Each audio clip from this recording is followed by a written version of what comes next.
Welcome to my channel Positivity with Geeta. Today I'm talking about people who are facing or sailing in the evening of their time. Yes, the old people, the senior citizens, but they are not old. They have not given up. They are full of hopes. They want to care, they want to share, they also want company.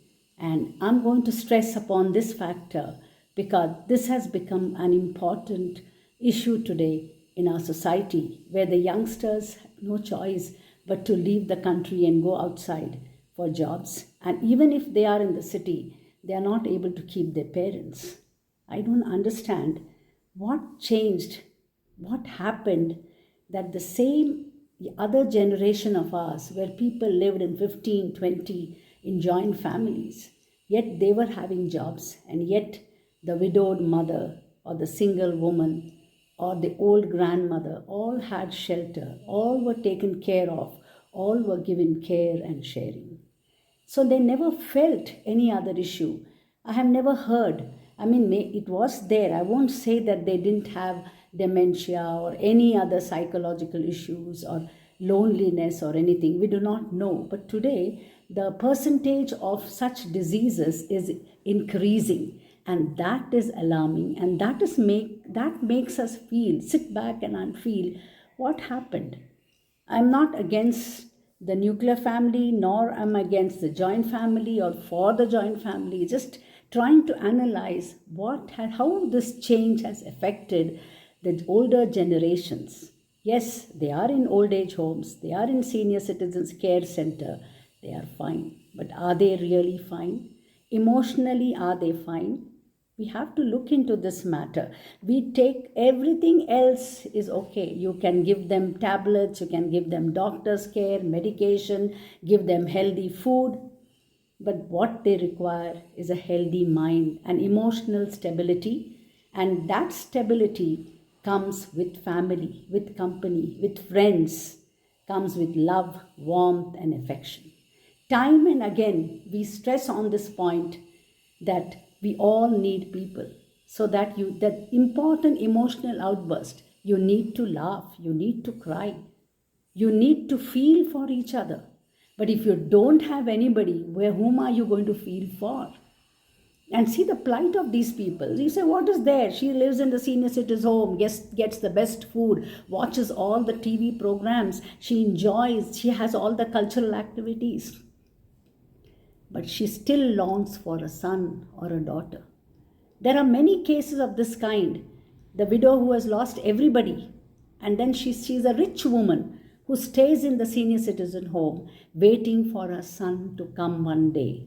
And when you go and meet her there, you say she has got all the facilities, the best nurse possible, the best doctors, the best medicines, the best entertainment, and so on. But somewhere the cord that we say you break it, the cord has to break naturally. Not this kind of cord, not this kind of detachment is a shock for these people without their realizing it. And that is the worst thing. If you know that you have to go away, many of us, the old people, understand that they have to go far off, they have to stay in a senior citizen center, and it's fine. But many don't realize that.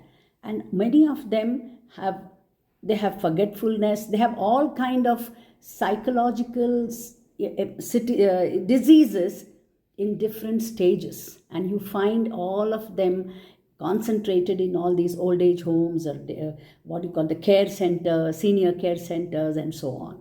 And it is very heartening to watch that, because when you talk to them, they say, one day he will come, one day my husband will come, one day my son will come, or my daughter will come.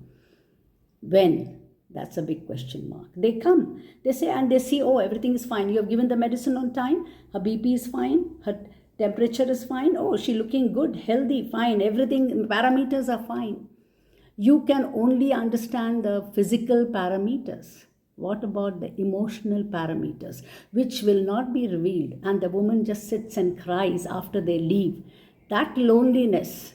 And this is a situation in homes. What about situations where women are alone in their house?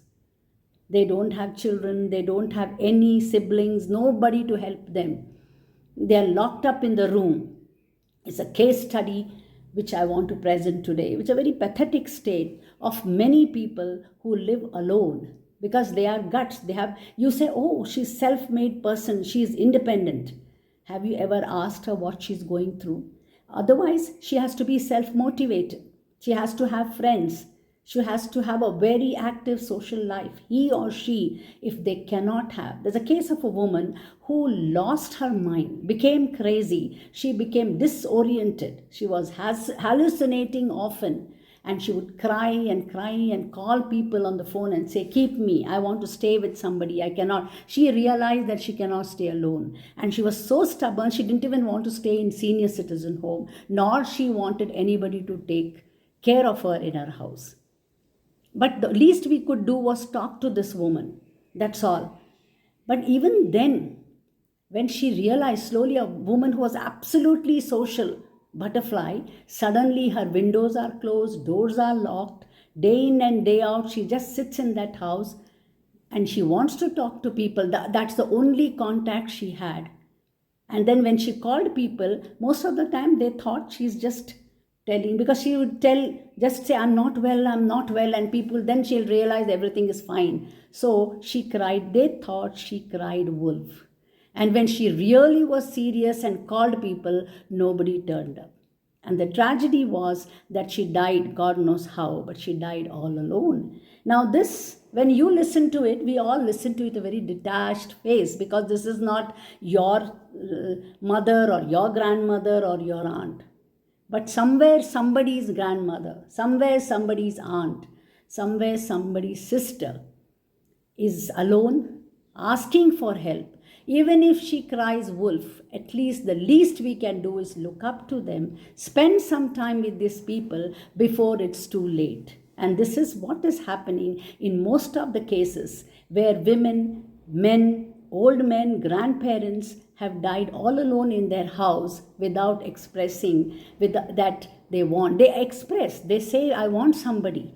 And sometimes they forget because they've lost everything. Their upper chamber is completely gone. So they don't even realize they are lonely, but the loneliness has already affected them to such an extent that nobody can help them. So let's avoid this kind of deaths, this kind of misery, because they have died and gone. But people who face this, they live in misery. They feel in a guilt complex because, oh, wish I had gone. When she called me, I would have gone and taken care of her.